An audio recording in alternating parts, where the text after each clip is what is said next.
بالکل کچھ شہری ہمارے ساتھ موجود ہیں، ان کے کچھ الزامات ہیں، کچھ تحفظات ہیں، اسی والے سے بات کرتے ہیں. کیا کہنا چاہتے ہیں، کس قسم کی پریشانی سے دوچار ہیں، کیا کہیں گی؟ کیا نام ہے آپ کا؟ عظمیٰ. مس عظمیٰ کہاں کی رہنے والی ہیں آپ؟ چوک شہیدہ. اور بھائی بھی آپ کے چوک شہیدہ پر؟ نہیں ان کی رہائش کی ادھر چکی لوہارا والی پہ ہے. روٹی بھی وہ وہیں بازار سے وہیں سے ہی لینے گیا ہوٹل پہ سے انہوں نے میرے بھائی کو اٹھایا ہے. بیوی اس کی فوت ہوئی. انہوں نے اٹھایا ہے؟ پولیس والوں نے. جی. کون سا تھانہ لگتا ہے؟ شاہ شمس. پیسے دیتے رہے تو بھائی ٹھیک ہے. کچھ دن پہلے کچھ بندے آئے تھے 2000 انہوں نے مانگا. محلے والے بھی وہاں کھڑے تھے. انہوں نے کہا اس کو کچھ نہ کہو, اس کی یتیم بچی ہے, اس کے مالی حالات اتنے نہیں ہیں کہ وہ آپ کو پیسے دے. کس مد میں اٹھا کر لے جاتے ہیں, کیا الزامات لگاتے ہیں؟ میرے بھائی کے پرانے ریکارڈ ہیں. انہوں نے قسم دی ہوئی ہے آج سے 6 سال پہلے. محلے سے بھی تصدیق کر لیں آپ, اگر کوئی بھی کہہ دے کہ یہ جرم سے ریکارڈ وہ منشیات میں سے. مگر اب انہوں نے حلف دیا ہوا ہے, پورا اہلا محلہ بھی ساتھ میں ہے. کسی سے بھی جا کے تصدیق کر لیں, اگر وہ کرتا ہو تو ہمیں کوئی اعتراض نہیں. اسے بے شک ساری زندگی کے لیے اندر کر دے, مگر وہ نہیں کرتا. چھوٹی سی بچی ہے, یہ 4 سال ہو گئے میری بھابھی کو فوت ہوئے. اس کا کھانا لینے کے لیے گیا ہے تو واپس نہیں آیا. 4 بجے کے بعد کوئی بندہ آیا, انہوں نے بتایا کہ آپ کے بھائی پہ 2.5 کلو کا پرچہ دے دیا گیا ہے اور یہ چابی لیں اور یہ بچی کو جا کے آپ دروازہ کھولا. جب میں نے جا کے چوک شہیدہ سے آتے مجھے ٹائم لگا. جب میں آئی ہوں میری بھتیجی بے ہوش پڑی تھی اندر اکیلی, تالے میں سے اس کو میں نے نکالا ہے. کسی محلے دار سے آپ پوچھ لیں, کسی سے بھی تصدیق کر لیں کہ میرے بھائی منشیات فروشی نہیں کرتا. یہ آج 5واں 6واں دن ہے اس کو. کتنے بجے کا واقعہ, کتنے بجے کی بات ہے؟ یہ تقریباً وہ گھر سے نکلے تھے 6 بجے کے قریب, اور انہوں نے ہمیں بتایا 4-5 بجے کے قریب ہے, صبح کے قریب. جب میرے پاس چابی آئی تو مجھے پتا چلا. پھر سب کہنے لگے صبح جائیں گے. محلے والے بھی جاتے ہیں, جتنی دفعہ بھی بھائی جائیں.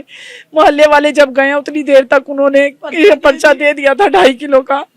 تو اب یہ بات کر دیتے ہیں کہ یہ ریکارڈ یافتہ ہے. مریم نواز صاحبہ سے میری گزارش ہے, ہاتھ جوڑ کے اس یتیم بچی کو دیکھا جائے. اس کا کوئی بھی نہیں ہے, میری بھابھی بھی فوت ہے, میرے ماں باپ بھی نہیں ہے, اور ہم گھر سے نکل نہیں سکتے. ہم شادی شدہ ہیں, ہمارے میاں ہمیں نہیں نکلنے دیتے. کتنا عرصہ ہو گیا منشیات کا کام چھوڑے اور توبہ؟ 6 سے 7 سال ہو چکے ہیں ان کو. جیسے اس دوران کبھی بھی شکایت نہیں آئی. اس دوران پولیس والوں نے تنگ کیا, اٹھایا کیا, بہت دفعہ کیا. پچھلی دفعہ بھی ان کو پکڑ کے اس پہ پرچہ دے دیا تھا. اس نے پھر اللہ کی آس پہ کہا کہ کوئی بات نہیں ہے, اللہ مالک ہے, اس کو ہم نے پھر نکلوا لیا. آنے کے بعد وہ پرچہ ہی دیتے ہیں یا کچھ لے دے کے پیسے کی بات کرتے ہیں. مطالبہ اگر پورا کر دیں تو ٹھیک ہے, پھر کوئی پرچہ نہیں. اگر نہیں دیتے تو بہن یہ مسئلہ بن جائے, ریکارڈ آ جاتے. ہم بہت پریشان ہیں, ہماری مدد کی جائے. ہم تھک چکے ہیں. جس سے بات کرتے ہیں یہی کہتے ہیں کہ تم لوگ منشیات فروش ہو, اب تم یہاں جاؤ گی تو تم دونوں بہنوں پہ بھی پرچے ہو جائیں گے, تم سارے ریکارڈڈ ہو, تم یہ نہ سمجھو کہ تم بچ جاؤ گے.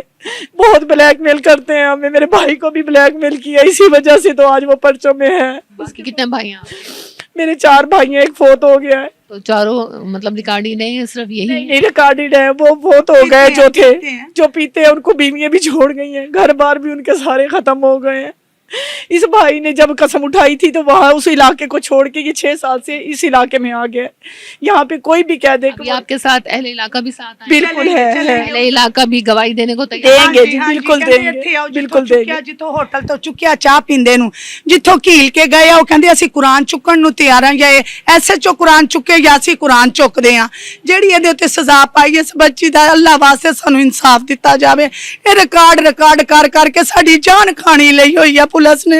ریکارڈ ہن کی کریے, اللہ بھی تو معاف کر دیندا. میں ریکارڈاں تو بلیک میل کر دے. میں توبہ طیب بھی ہو گیا, نہیں ساڈی جان چھڈ دے. کہندے ہے نہیں ریکارڈ شدہ نہیں, کتے چلے جائیے, کتے شہر بدل کر دے گے. شہر بھی چھڈ دتا تاں بھی اودے تے 2.5 کلو دا پرچہ دے دیتا. میڈم اب بچی نو کون سنبھالے؟ بچی نو میری اپنی 5 بیٹیاں, میں کتے کہ اس بچی کے ساتھ انصاف کیا جائے. اس کی نہ ماں ہے نہ بہنیں ہیں, اس کو کوئی سنبھالنے والا نہیں ہے.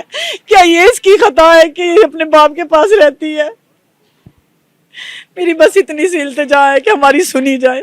ہماری کوئی نہیں سنتا. ہر بندے تو غلطی ہوندی, اللہ بھی معاف کردا. مسجد دے وچ اونے قرآن پاک چکیا, قرآن نو چٹکاندے نے. اے جڑے تھانے والے پولیس والے قرآن نو کچھ نہیں سمجھدے, اودی پھٹکار انہاں تے نہیں پوے گی. اسی تے چلو برا سو کیتا کتا, انہاں تے کوئی خدا دی پھٹکار نہیں ہے.